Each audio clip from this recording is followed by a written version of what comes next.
그 오픈하는 데가 다 마음에 안 들어.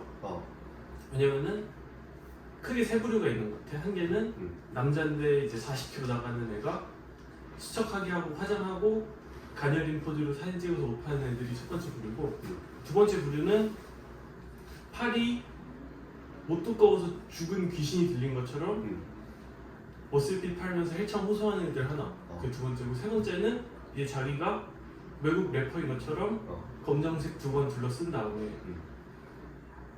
플레이보이 카티, 뭐 카니 웨스트, 조무사들 딱 그 세 개. 그래서 답답한 거지. 그럴 수 있지. 기성용이 답답한 필요했잖아. 찔라. 그렇지. 맞아. 너무 개성이 없잖아. 하는 애들이라고 하면 좀 자기만의 생각도 있고 그래야 되는데 다 똑같다 보니까 좀 질리는 거지. 그렇지. 이게 애들이 또 괜히 요즘 뜨는 건 또 아닌 것 같아. 그 대안이 세 개밖에 없는데 이유가 확실히 있는 것 같은 게, 나는 이제 브랜드를 만들고 싶었으니까, 이쪽도 옷 만들고 브랜드를 만들고 싶었으니까 이 시장에 대한 조사를 소비자들보다 훨씬 많이 할 거 아니야? 그렇지. 근데 왜 한 인스타 마켓들 성행하기 전에, 인스타가 크게 일어나기 전에는 이제 한국 도메스틱 브랜드들 중에서 OEM 맡겨가지고 해외 생산을 맡기고 그걸 떼온 다음에 광고를 때려가지고 파는 게 우리나라 패션 산업의 대부분을 차지하고 있었거든. 그렇지. 그래서 이제 말에 대한 설명을 하자면은, 도메스틱이란 거는 왜 영어로 이 도메스틱 바이런스 하면은 가정 내 폭력이잖아. 그러니까 남편이 부인을 때리면은 아니면 반대가 될 수도 있겠지. 그렇지. 그래서 도메스틱이라는 말이 사실 긍정적인 것도 아니고 부정적인 것도 아니고 어떤 내수의 우리나라 안에서 벌어지는 일들이라고 해석을 하면 될 것 같아요. 그래서 도메스틱 브랜드라고 하면은 우리나라 내에서 만들고 생산하고 파는 브랜드. 근데 또 OEM은 무슨 뜻이냐면은 오리지널 이퀴먼트 매니팩처라고, 오리지널이 원래 이퀴먼트가 이 제조 설비겠지? 그럼 원래 제조 설비가 있는 곳에서, 즉 우리나라 그 도메스틱 브랜드라고 하면은 그 도메스틱 브랜드에서 새로 기계를 들여오는 게 아닌 원래 그 제조 설비가 있던 중국이나 뭐 방글라데시나 베트남이나에서 옷을 만들도록 맡기는 게 OEM인 거지. 그래서 OEM 맡긴 도메스틱 브랜드라고 하면은 우리나라 브랜드긴 한데 생산을 외주를 맡기는 거, 그리고 납품을 받아서 파는 데. 그런 데가 우리나라 패션 산업에서 되게 큰 입지를 차지하고 있었는데, 여기서 나중에 설명하겠지만 문제점이 좀 많이 있게 되고, 이제 사람들 관심이 SNS로 쏠리다 보니까 인스타그램에서 옷을 파는 사람들이 이제 그런 도메스틱 브랜드들보다 훨씬 몸집이 커지게 됐고, 소비자들도 그걸 선택하게 됐고, 이런 식으로 패션 시장이 조금씩 바뀐 것 같아. 맞아.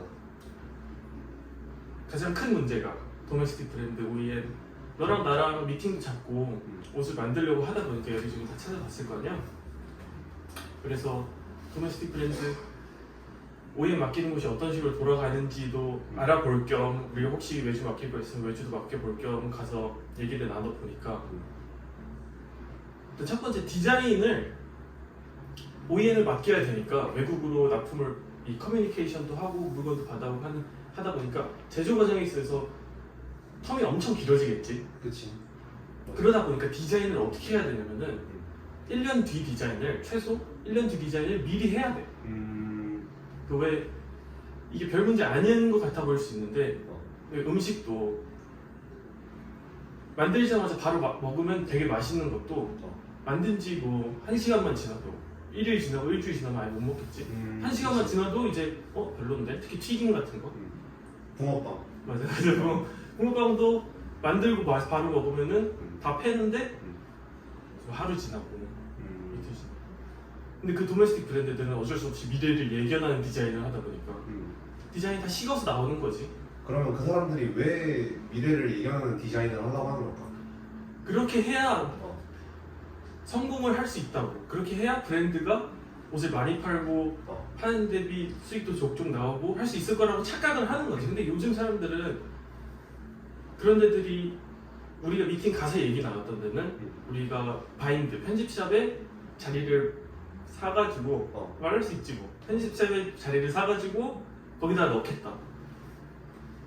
만약에 너나 내가 편집샵 그 바인드를 사고 싶어. 아니, 옷을 사고 싶어서 바이드를 가잖아? 그럼 옷에서 막 썩은 내가 괜히 나는 게 아니야. 옷에서 그 붕어빵 일주일 지난 붕어빵처럼 식은 붕어빵들이 질비한다. 맞아. 그치. 왜 이렇게 썩은 내가 나지? 괜히 그런 게 아니더라고. 맞아, 맞는 거 같아. 그러다 보니까 이제 그 차선책으로 사람들이 옷을 사고 싶어하고 이 멋있는 옷을 사고 싶어하는 수요나 관심은 당연히 존재를 하니까 시장에 그렇지. 이제 그게 사람들 관심이 안 그래도 SNS로 몰리는데 음. 이제 거기에서 SNS에서 동대문에서 옷을 떼다 파는 사람들이 사진을 좀 잘 찍고 소비자들이 사기 편하게 셀렉을 대신 해주다 보니까 이제 거의 한 80~90%가 거기로 넘어가 버린 거지. 그리고 이제 도메스틱 OEM 브랜드들은 이제 힘을 못 쓰고 있는 상황인 거고 자연스럽게 도태가 됐어.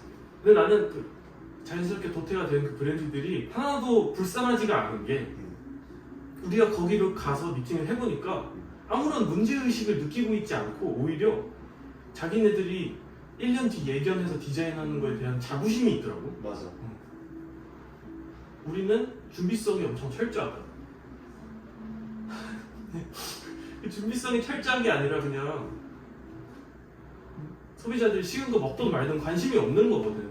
그치. 준비성이 철저하려면은 소비자들이 원하는 디자인이 그러니까 붕어빵을 일주일 전에 구워놓을 게 아니라 딱 소비자가 오기 한 1~2분 정도 전에 구워놔서 식더라도 좀 맛있게 식게 뭔가 이런 식으로 준비를 해야 준비성이 철저하다고 보는 건데 거기서는 무슨 말만 하면은 우리는 내년 겨울, 우리는 뭐 2050년에 계속 그 얘기만 하니까 우리가 그치. 얼마나 니네는 그냥 알아서 해라 하고 나왔지 우리 둘 다. 그리고 우리한테 뭐라고 했지? 왜 이번 시즌 거 준비하냐? 내년 거 준비해야 되는데 내년에 팔 붕어빵 왜 미리 안 만들어놨어? 이런 걸 뭐 했지? 그쪽에서. 무슨 말만 하면 말만 꺼내면 우리 이런 디자인을 할 거예요. 근데 또 이제 그 미팅에 대해서 조금 얘기를 하면은 뭐 저격하는 건 아니지만 그런 얘기 있잖아. 갑자기 후드티를 가져오면서 후드티 이제 레터링 알파벳 4~5개 박은 거를 보여주고 이게 뭐 이번에 어떤 배우가 입었는데 그것 때문에 되게 바이럴이 돼가지고 뭐 몇 장이 팔렸다 뭐 이런 식으로 얘기를 했잖아. 맞아. 근데 이제 뭐 그 후드티가 몇 장이 팔렸다, 그러니까 많이 팔렸다 그런 건 알겠어. 근데 그런 거를 보고 자기네들이 브랜딩을 시작할 건데 우리도 레터링을 어떻게 받고 뭐 어떤 배우를 쓰고 어떤 식으로 CF를 하고 뭐 어디 편집샵을 뚫어가지고 거기다 입점을 시키고 그런 과정을 통해서 우리도 몇만 장을 팔아보겠다 라고 생각을 하고 얘기를 하는 것 자체가 몰라도 너무 모르는 것 같아. 왜냐면은 우리는 지금 시작하고 약간 좀 뉴비잖아.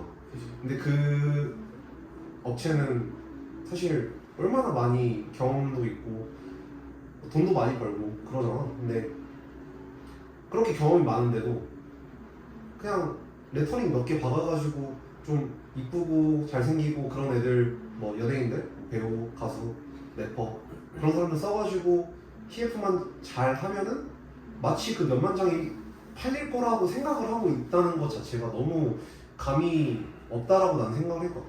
그게 내가 감이 없는 건지 아니면은 그 사람이 감이 없는 건지 그랬지.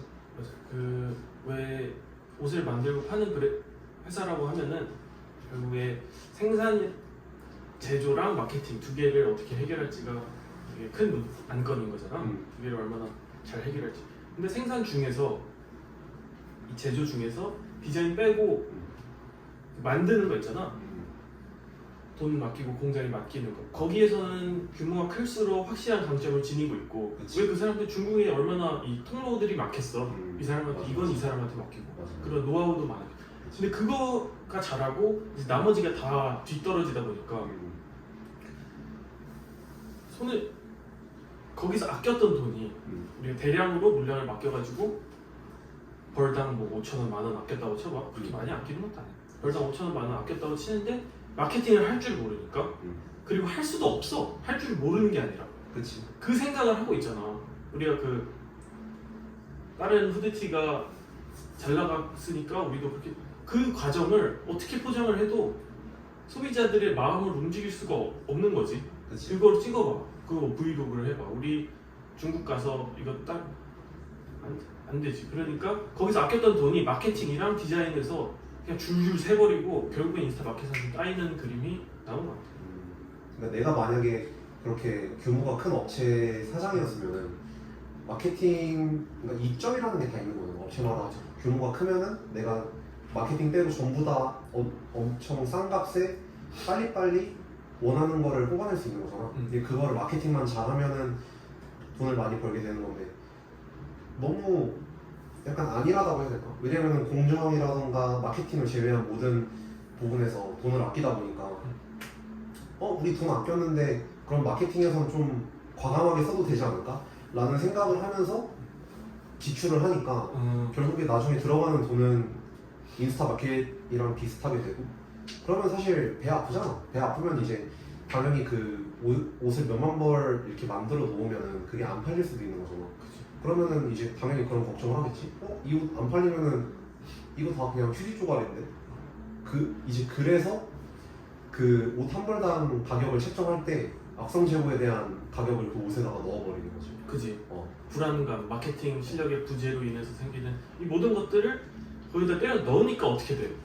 인스타 마켓이랑 구별되는 가격 경쟁력도 없어져. 그러니까 이제 장점이 없어지는 브랜드가 된 거지. 저는 없어지고 맞아. 사람들이 별로 관심이 없어. 그렇게 된 거. 사실 가격이라는 게 되게 크게 다가오는 부분이잖아. 근데 그죠. 소비자들이 뭐 후드티를 바인드에서 사건 뭐 어디서 사건 인스타에서 사건 가격이 비슷하면 그냥 당연히 더 이쁜 거를 사게 되고 그 파는 사람의 그 뭐랄까 감성을 더 좋아하는 쪽으로 기울게 되잖아. 그러면 사실 소비자 입장에서는 가격이 되게 크게 다가오는 요소인데 그거를 뭐 가격을 높이면 뭐 당연히 안 되는 거지. 옛날처럼 마케팅이 이제는 돈을 넣는다고 그 돈만큼 효과를 거둘 수도 없는 것 같아. 내가 오테사랑 광고회사에서 일을 해봤는데 하고 있고 거기서 유튜브 계정을 하나 팠어. 자기 회사 제품을. 왜냐면 이제 자기들도 안 거지. 이거 TV에다 맡겨봤자 인스타 그 인터넷 카탈로그에 돈 넣고 맡겨봤자 사람들이 관심도 없어 하니까 이 SNS를 어떻게 해봐야겠다. 근데 그거를 대하는 태도도 이 SNS가 돈이 되겠지 하고 들어오는 거라 사람들이 이제 관심이 하나도 없어. 왜 유튜브를 찍어 올려도 딱 보면은 이 사람의 그 진정성이 있는지 없는지 사람들이 구별을 간파하는 능력이 너무 이제 대단해지다 보니까 그렇지. 속일 수가 없는 거야. 아무리 구성이 좋고 뭐 게스트 좋고 해도 그냥 보다가 말지. 그래서 조회수도 막 10창이 나 있더라고.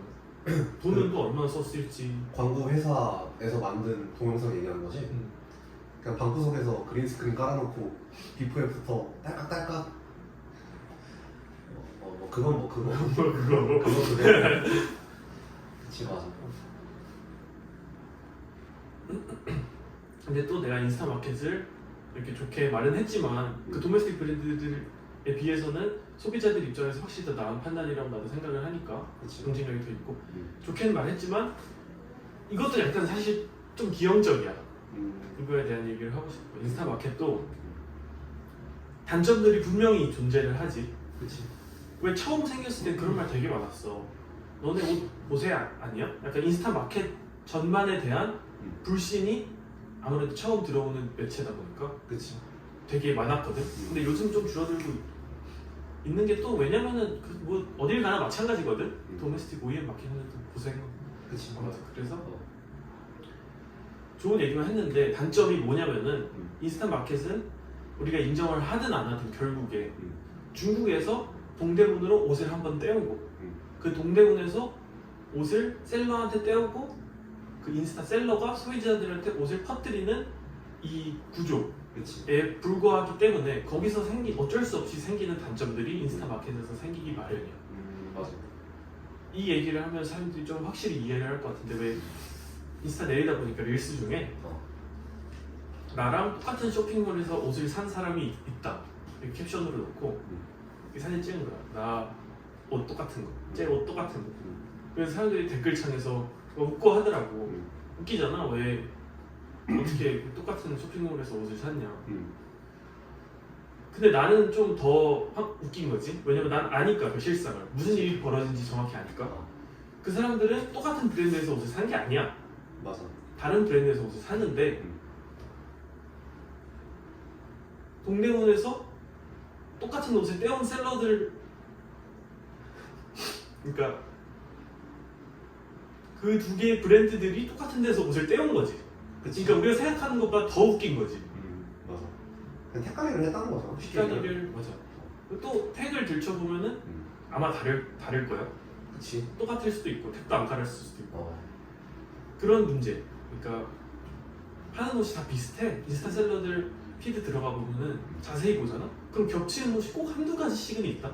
왜냐면은 그 동대문에서 옷을 떼다 파는 사람들이 모이는 플랫폼이 있는데 거기서도 뭐 최상단 노출되는 게 인기가 아무래도 많을 거 아니야. 그리고 뭐 거기서 떼올 만한 옷도 사실 어떻게 보면 어느 정도 정해져 있고 맞아. 우리나라 이 패션업에 종사하는 인력들의 에너지가 한 95%는 그 중국에서 옷을 떼오고 그거를 인스타셀러가 떼오고 그거를 소비자들한테 파는 이 인프라에 이 에너지가 이 사람들 노동력이 다 투입이 되고 있는 상황이니까 그치. 이미 그 경쟁이 어느 정도는 다 일어났어. 음. 그래서 떼올 만한 옷이 뭐 거기서 거긴 거고 이 셀러한테 사든 저 셀러한테 사든 똑같은 옷이 올 확률이 꽤 높고 그게 인스타그램 마켓의 단점이라고 생각하는 거지. 좀 큰 단점. 인스타마켓이 사실 마켓들끼리의 구분점을 두기 위해서 자주 많이 쓰는 방법이 뭐 사진 예쁘게 찍기, 누가 더 몸 좋고 누가 더 예쁜지 모델 섭외해가지고 사실 그런 걸로 차별점을 두려고 하는 거잖아. 그러니까 본질적으로 옷에 대한 차별점은 사실 없는 거니까. 뭐 모든 마켓이 그렇다는 건 아니고 안 그런 데도 있겠지. 자기네들이 직접 패턴 만들어가지고 막 이렇게 저렇게 막 고분분투하는 사람들도 있겠지만 사실 대부분 전자에 가까우니까. 맞아.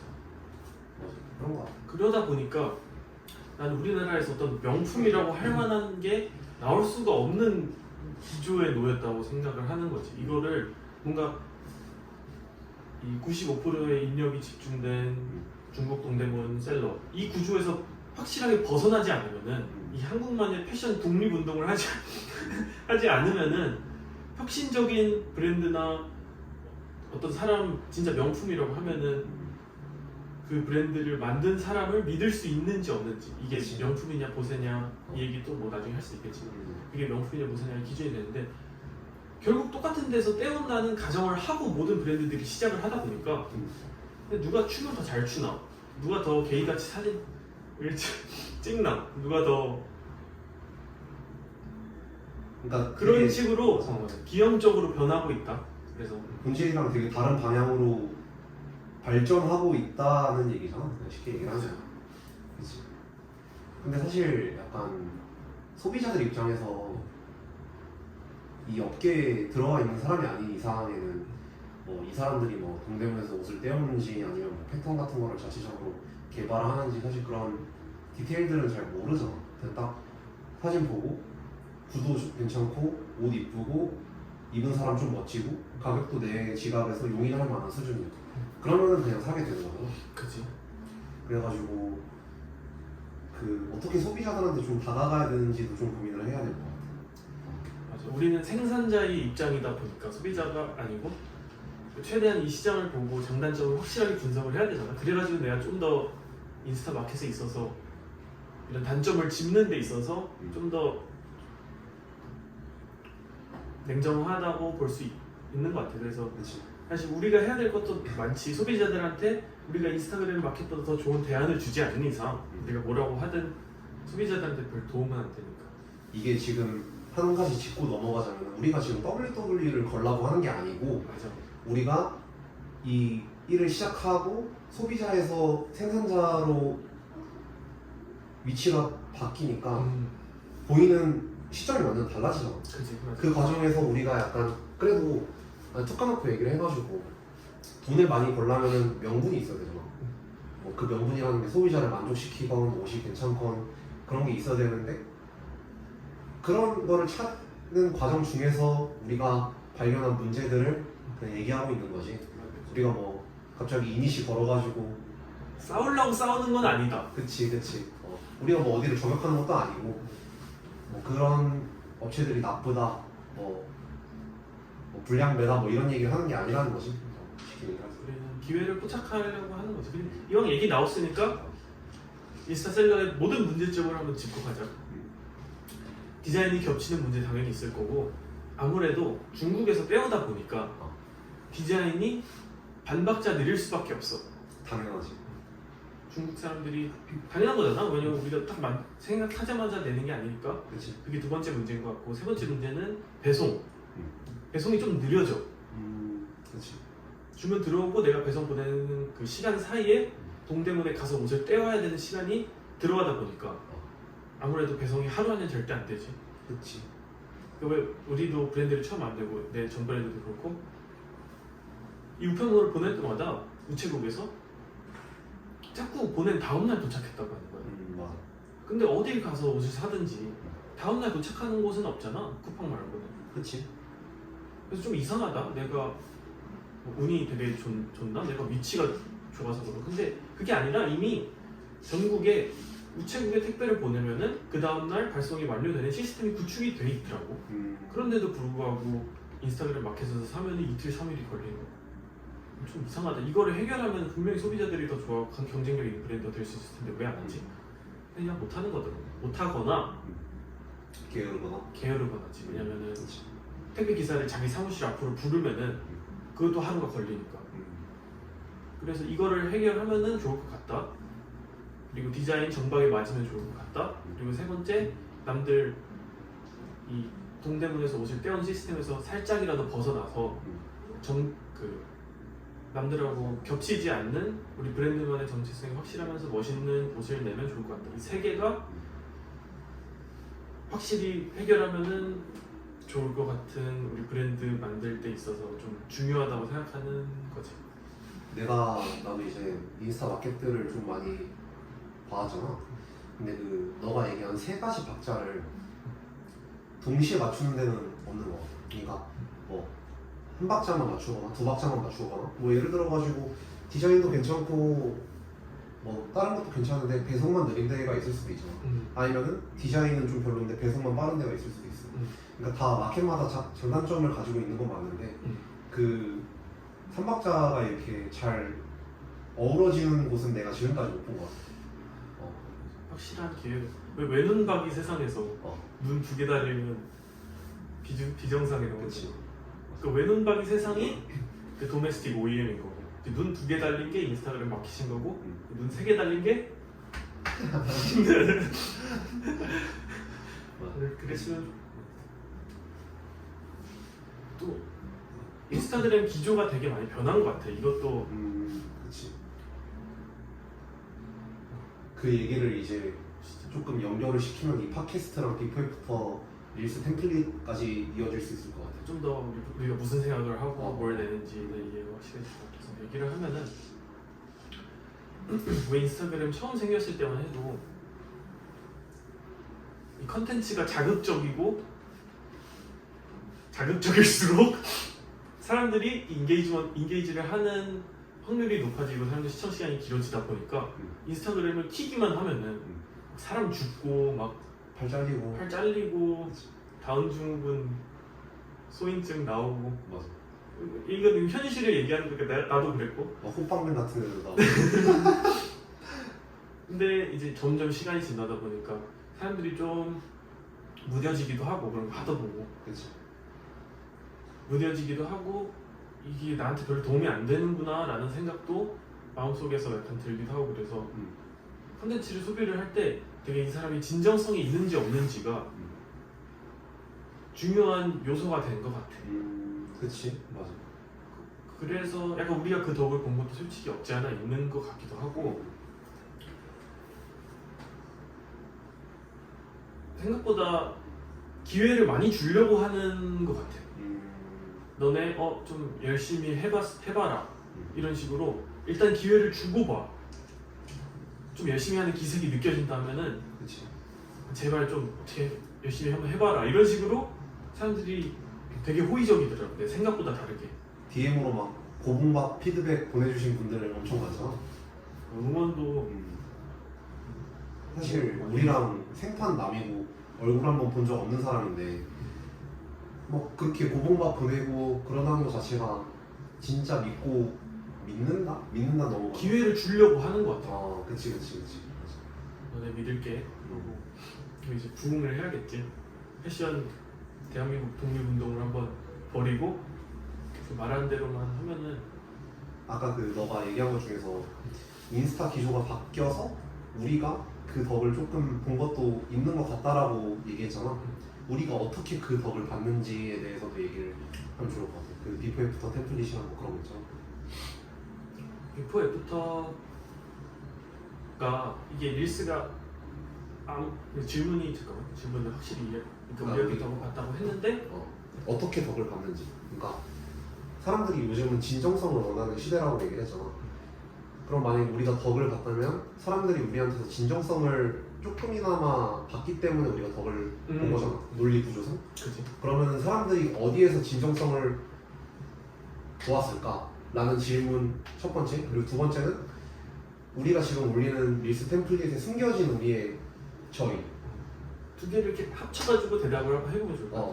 그러니까 릴스가 아무래도 조금은 가볍고 릴스 교통사고 나고 그런 거 많으니까 조금은 가볍고 덜 진지하고 이런 속성이 없다고 하면 거짓말이잖아. 그래서 만연하지.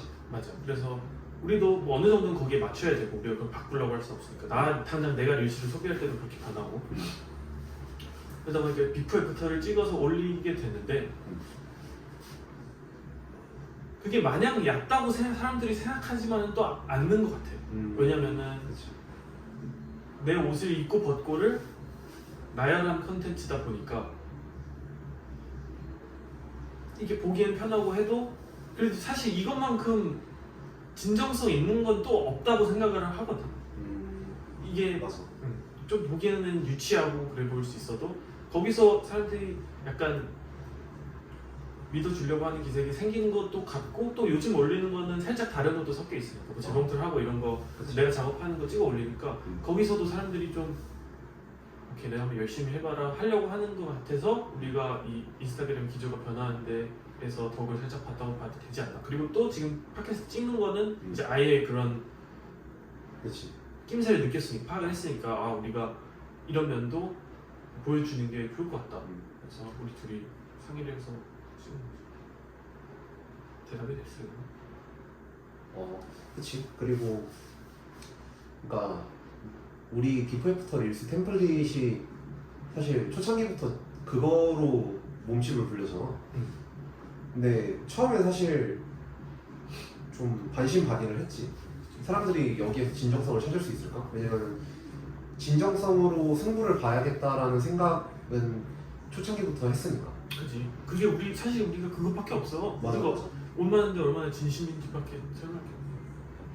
근데 그래가지고 좀 걱정을 했었는데 사람들이 그렇게 고봉밥도 좀 보내주고 그리고 고봉밥을 계속 받다 보니까 그러면은 좀 완전 노선을 틀어서 팟캐스트나 뭐 얘기를 하는 걸 좀 찍어가지고 진정성을 조금 표현해주면 어떨까 싶어서 시작한 게 이 팟캐스트니까 이런 거를 좀 올리면은 사람들이 고봉밥을 더 많이 보내주지 않을까? 고구마 너무 맛있어. 그치. 더 좋습니다. 진정성도 왜 그런 애들 되게 많잖아. 인스타그램 광고 뜨는 애들 나만 그런 게 뜨는 건지 모르겠는데 이제 외국 래퍼인 척하고 그 검정색 몇 번을 보면 똑같은 거를 검정색 2번 쓰고 바라클라바? 지긋지긋해. 그러니까 그런 데서 사람들이 더 이상 진정성을 안 느끼지. 비포 애프터가 좀 만만해 보이긴 해도 그 래퍼들 보다가 이거 보니까 근데 약간 사람들이 그런 데 보면은 막 멋지다고 하는 팬이라고 해야 될까? 그런 사람들 많잖아 솔직히. 근데 나는 그런 걸 보면은 사람들이 얘네들이 진짜 멋있다고 생각해서 멋지다고 빨아주는 건지 아니면은 진짜 너무 빨 사람들이 없어가지고 약간 자의탁을 해버리는 거지. 약간 그게 있는 것 같아. 그런 건지. 나는 그 인스타그램 마켓에서 옷을 사는 사람도 어느 정도는 타협을 하고 옷 제대로 파는 데가 없네. 타협을 하고 인스타그램 마켓에서 사는 것 같아. 100% 만족이 시켜주는 곳이 난 그런 거 같아. 그러니까 도메스틱, 그러니까 인스타 말고 다른 플랫폼에 입점돼 있는 브랜드들의 옷은 대중적일 수는 있어 스타일이. 근데 가격이 조금 비싸기도 하지. 근데 그런 문제가 있으니까 인스타 마켓 쪽으로 눈을 돌렸는데 이제 거기서는 또 마땅히 멋있거나 자기가 100% 마음에 드는 그런 옷들이 없는 거죠. 그러니까 그런 부분에서 너가 얘기한 것처럼 조금 타협을 본 거 아닐까. 그리고 완전 소비자 입장에서 얘기를 하면은 지금 그래 너네가 브랜드 만들다 보니까 한국 패션 시장에 대한 조사를 한 거 알겠어. 그럼 나는 어떻게 해야 돼? 라고 물을 수 있잖아. 또 우리가 그치. 대답을 완벽하게 해줘야 되고. 내 생각에는 그러니까 내가 알아본 결과 식어도 맛있는 음식들이 있어. 예를 들어? 예를 들어 캔 음식이 있고 그 음식 중에 캔 음식이 있고 뭐 빵 같은 거 사실 식어도 맛있잖아. 그치. 그 식어도 맛있을 만한 옷들이 또 있어. 양말이나 뭐 팬티 이런 거는 따끈따끈하지 않아도 되잖아. 그치. 그런 거는 OEM 마켓 도메스틱에서 가격 경쟁이 있는 데서 사고 음. 또 이제 겉옷인데 그래도 유행을 조금 타야 되는 어. 뭐 티셔츠 같은 게 될 수도 있고 음. 트레이닝 바지가 될 수도 있고 그런 거는 인스타 마켓에서 사고 이제 그런 게 꼭 한두 개 있어야 돼. 완벽하게 내 개성을 표현해 줄 수 있는 시대에 딱 맞는 옷이 그래도 한두 개 있어야 되잖아.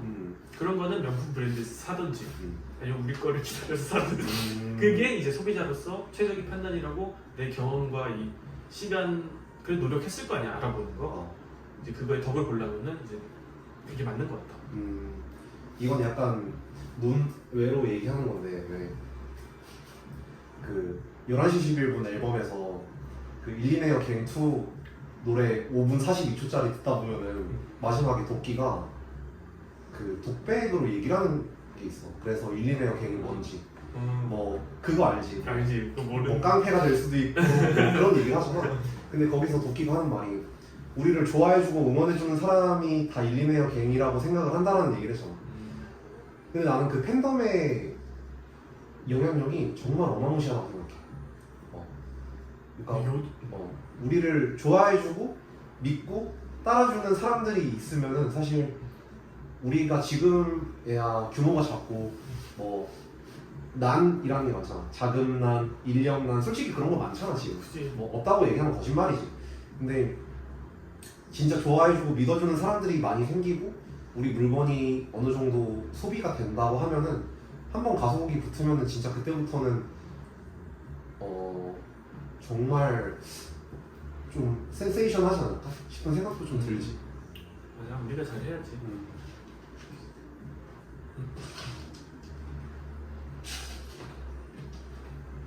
결국에는 진정성으로 승부를 봐야 되잖아. 내가 뭐 시장이 어떻다 얘기만 해가지고 이 새끼들 돈에 뭐 돈 벌려고 뭐 어떻게 하는 거 아니야? 옷도 그냥 사실 어디서 떼오는 건데 거기에 대한 말도 좀 필요할 것 같아. 사실 시장에 대한 조사는 되게 일부분이고 어떻게 하면 멋있는 옷을 만들지에 대한 고민을 훨씬 오래 했거든. 그치. 내가 우리 학교 4년 다니고 그때 또 뭐 멋있는 옷 어떻게든 만들어야지 생각만 했으니까 시장 조사도 최근에 시작한 거거든. 그래서 우리 첫 번째 아이템에 대한 얘기를 하면은 사람들이 진정성에 이 어느 정도 있는지 이해를 좀 할 수 있을 것 같아가지고 그 얘기를 하면 좀 좋을 것 같아요. 의료학과 가서 아예 처음부터 얘기를 해요. 내가 공부를 하다가 조사에서 공부하고 나오고 집 가려고 하는데 어떤 2016년 노스페이스 슈프림 콜라보한 레터링 패딩이 있거든. 그 빨간색을 어떤 형이 입고 버스 정류장에서 버스 기다리는 거야. 근데 너무 멋있더라고. 그때 충격을 딱 받았어. 그래서 이거 옷으로 옷 잘 입는 걸로 뭐가 되긴 하는구나. 그 전까지는 난 몰랐거든. 진짜 멋있는 사람 보고 그 생각이 딱 들어서 그때부터 그냥 끝날 집에 가서 공부하고 집에 가서 잘 때마다 인터넷으로 찾아보고 그리고 그때 약간 2018년, 16년, 17년 이때 스트릿 패션 붐이 한 번 일었거든. 거기 뽕까지 맞아서 이제 아예 그냥 미친 사람처럼 옷만 찾아보는 시기가 있었어. 그렇게 해서 의류학과 가야겠다. 멋있는 옷 한번 만들어 봐야겠다. 의류학과를 가서 1학년 때 전공 수업을 듣는데 옷 만드는 거 배우기 전에 아예 맨 처음에는 사람 몸을 그리는 연습을 하거든. 인체 드로잉이라고. 왜냐면 사실 패션 스케치를 할 때도 사람 몸을 그릴 줄 알아야 거기 위에 옷도 입히고 하는 거지. 그래서 사람 몸 그리는 방법 교수님께서 설명을 해주는데 이민선 교수님 사람 몸이 되게 오밀조밀하고 복잡하거든. 왜냐면 얼굴도 그려야 되고 손가락도 그려야 되고 발도 그려야 되고 그치. 되게 복잡한데 그래서 내가 애를 먹는데 교수님이 그러는 거야. 결국에 인체는 직선과 곡선으로 이루어져 있으니까 큰 틀부터 한번 그려봐라. 상체를 그리면은 상체에 이 사각형을 한번 그려가지고 사각형 그리고 이 Y존이라고 하나 여기는 여기도 도형을 그리고 도형을 중심으로 한번 디테일을 살려봐라. 그러면은 결국엔 곡선과 직선의 조화니까 너가 그림을 망칠 확률이 훨씬 줄어들 거다라고 얘기를 해주더라고 수업 중에. 그래서 하는 말이 말 되네. 그러고 이제 4학년쯤 되고 졸업 작품을 할 때까지 계속 옷 만드는 공부를 했는데 내가 되게 큰 단점이 있더라고. 옷을 보고 그리는데 좀만 복잡해지면은 한 번에 이 디테일을 보는 눈이 좀 떨어져. 왜냐면 이 큰 틀로 대충 이런 느낌으로 입으면 멋있겠다. 이런 분위기가 나면 좋겠다. 이런 생각은 되게 잘하는데 그게 내 장점인데 이 디테일을 보고 깔끔하게 떨어지고 예쁘게 떨어지고 유독 한국 패션에서 중요한 그거 있잖아. 그치 있지. 뭐 넣어 입는 방식 뭐 이런 거. 티셔츠를 바지에 어떻게 넣어 입을까? 아니면은 청바지 롤업을 몇 번을 할까? 이런 거는 내가 관심 자체도 없고 잘할 수도 없겠더라고.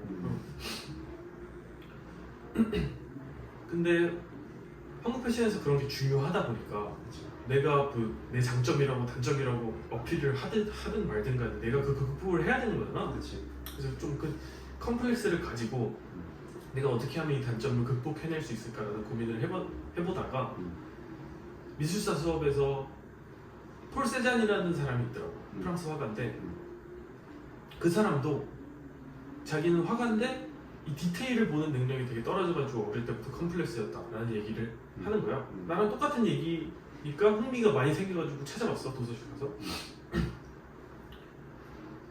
그래서 그 사람도 어릴 때부터 이 디테일을 보는 게 만약에 나무라고 하면은 이 잎이 무성하고 뭐 열매 달리고 이런 거는 이 세밀하게 관찰하기 능이 떨어지니까 이걸 극복하려고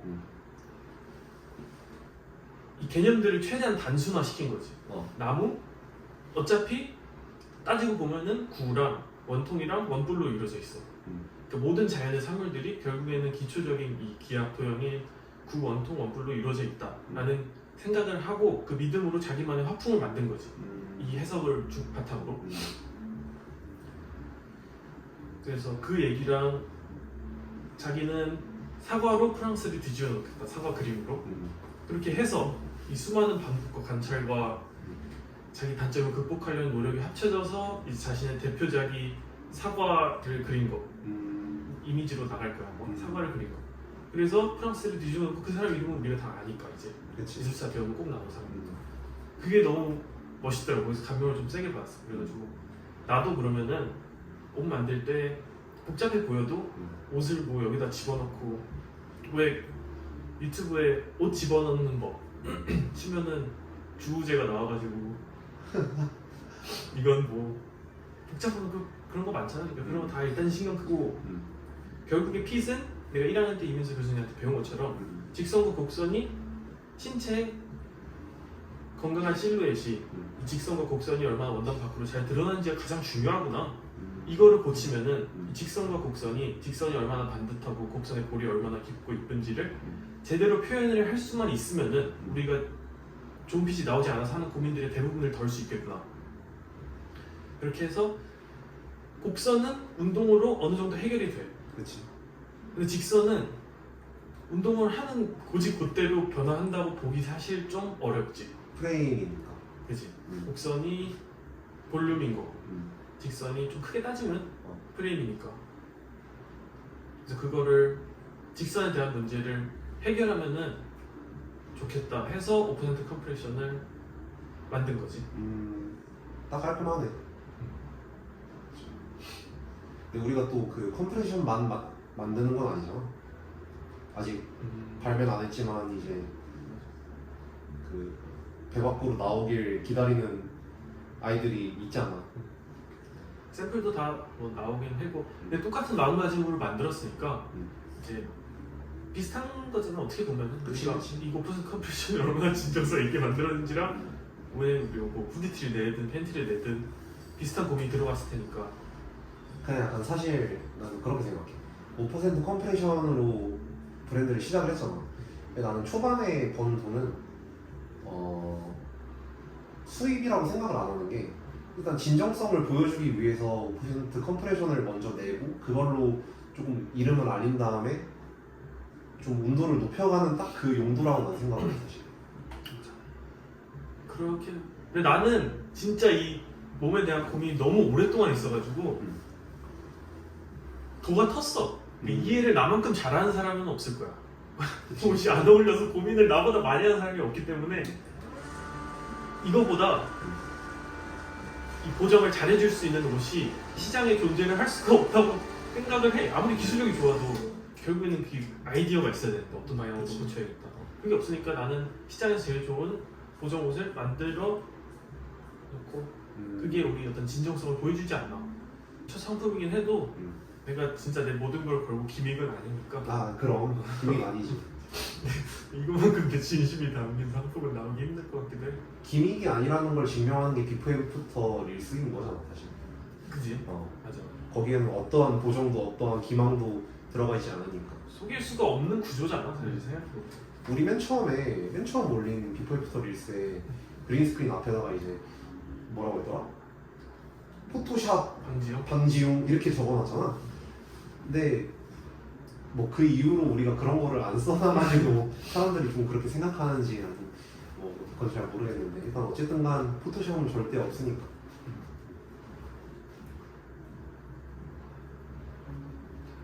얼추 얘기는 다 된. 처음에 하고 싶은 얘기도 얘기가 워낙 많으니까 하고 싶은 얘기가. 그러면 이제 뭐 얘기를 어느 정도 했으니까 우리가 생각하는 그 본질적으로 사실 우리가 지금까지 얘기한 게 다 멋져지고 싶다라는 그 생각이 기저에 깔린 상태에서 얘기를 한 거잖아. 그러니까 뭐 옷을 뭐 잘 입고 싶다, 뭐 너가 뭐 그 형을 보고 되게 감동을 받았다 이런 게 다 멋있기 때문에 그런 거잖아. 그러니까 우리가 생각하는 그 멋이라는 게 어떤 건지에 대해서 얘기를 하면 좋을 것 같은데 그 얘기를 사실 하려면은 정말 밤을 새워도 모자란 거니까 자세한 거는 다음 팟캐스트에서 얘기를 하는 걸로 하고 이제 가볍게 그렇게 우리가 인트로. 것에 대해서 어떻게 생각을 하는지 얘기를 해주면 그래. 사람들이 저 사람 멋있다 하면 무슨 뜻인지는 알아. 근데 정확히 왜 멋있냐고 물어보면은 다 말을 절어. 그러니까 뭔지는 아는데 뭔지는 모르는 거야. 모든 남자의 기초적인 욕구가 남들이랑 구별되게 멋있어지고 싶다라고 생각을 하거든. 그치. 모든 행동이 거기에서부터 기인을 해. 근데 막상 멋있는 게 뭐냐? 누가 이렇게 시원하게 대답을 안 해주더라고. 그래서 내가 답답해가지고 네이버 사전을 찾아봤는데 뭐냐면은 멋있다라고 멋이라고 치면은 몸가짐이나 마음가짐이 세련되고 아름답다. 근데 이것도 되게 추상적이야. 그치. 이것도 자세히 설명을 해주는 게 아니니까. 그래 그러면 세련됐다는 게 무슨 뜻이지? 한자 어를 찾아보면은 새가 닦을 때 새자고 세탁기 할 때 새자 그리고 연자가 약간 해석의 여지가 뭐 한두 개가 더 있긴 한데 결국에는 이 잿물에 끓여가지고 색깔 희게 만드는 거 그러니까 가공을 하는 거지 이 연마를 하고 그러니까 사람이 깨끗하게 닦고 잿물에 넣고 끓인 것처럼 이렇게 부드럽고 묻은 상황에서 유연하게 대처할 수 있냐 없냐가 멋있냐 멋이 없느냐인 거야. 근데 이 내용을 이해를 하면은 진짜 멋있으려면 사람이 어떻게 해야 되는지 판단을 할 수가 있는데 그게 나한테 무슨 일이 닥치더라도 그거를 세련되고 아름답게 대처를 할 수 있냐 없냐 이게 멋있는 거잖아. 근데 그러려면은 못하는 게 하나도 없어야 돼. 옷도 잘 입어야겠지. 뭐 자기 하는 일도 열심히 하고 돈도 잘 벌어야겠지. 말도 잘하고 용모도 깔끔해야겠지. 해야 되는 게 너무 많아. 그게 멋있는 거니까 나도 멋있는 옷을 만들려면은 내가 최대한 이 산전수전을 겪으면서 멋있어져야 내가 만드는 옷이 덩달아 멋있어질 확률이 높아지는 거니까 내가 만든 옷이 멋있냐 멋없냐 가장 중요한 거잖아 브랜드를 할 때. 그치. 시장성이나 뭐 그런 것도 중요한데 결국에는 그래서 나도 이 브랜드 만들면서 내가 지금 당장 한국에서 제일 멋있다 못하지만 만들어 가면서 좀 더 내가 생각하는 이상에 가까워지고 그게 또 옷에 나타나고 또 그 과정에서 내가 좀 더 멋있어지고 이런 게 반복이 되면은 멋에 대한 설명도 한 것 같고 우리 브랜드가 이 멋이랑 무슨 관계가 있는지 파악도 잘 될 것 같아요. 뭐 멋에 대해서 할 얘기가 너무 많으니까 맞아. 오늘은 그냥 인트로만 했다고 하고 다음 팟캐스트 찍을 때 그 우리의 사고 과정도 있잖아. 그런 거에 대해서 좀 길게 얘기를 하면 될 것 같아.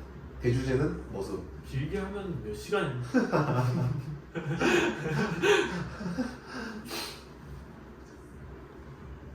재밌네.